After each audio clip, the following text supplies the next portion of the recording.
நான் பாஸ் ஆயிட்டேன் அப்படின்னு சொல்ற ஒரு வாசகம் இருக்கு. அது இன்னைக்கு எனக்கு காலையில ஞாபகம் வந்துச்சு. ஏன்னா ரிசல்ட்ஸ் வந்திருக்கு. A-level ரிசல்ட்ஸ் அப்பா நிறைய பேருக்கு ஒரு பெருமூச்சை கொடுத்தது.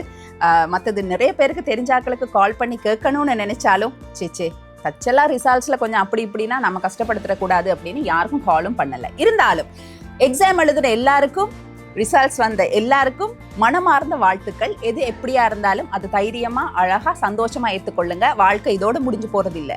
எனவே இந்த வீடியோல நாங்க தமிழ் மீடியத்துல ஃபர்ஸ்டா ரேங்க் படி ஃபர்ஸ்டா செகண்டா தேர்டா வந்து எங்களுடைய பிள்ளைகளுக்கு வந்து ஒரு சின்ன வாழ்த்து சொல்லலாம் அப்படின்னு சொல்லி இதுல நான் நோட் பண்ணி வச்சிருக்கிறேன். தர்ஷனா கோனேஷ், ஸ்ரீ ஷண்முகா ஹிந்து பெண்கள் பாடசாலை திருகோணமலை.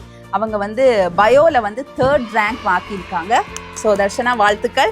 அதே போல் மேக்ஸ் ஸ்ட்ரீமில் ஃபர்ஸ்ட்டாக வந்திருக்காரு கிளிநொச்சியை சேர்ந்த தேவேந்திரன் திருக்குமரன், கிளிநொச்சி மத்திய மகா வித்தியாலயத்தில்.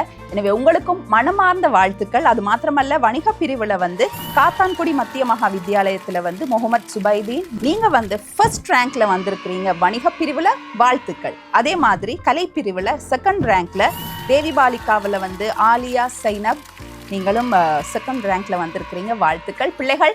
இதோட வாழ்க்கை முடியாது, இன்னும் நிறைய இருக்கு, நிறைய ஆப்ஷன்ஸ் இருக்கு இந்த உலகத்துல. எனவே மனம் தளராதீங்க. வெற்றி பெற்ற அனைவருக்கும் வாழ்த்துக்கள். இனி அடுத்து வர போறது O-level ரிசல்ட்ஸ். சந்திப்போம்.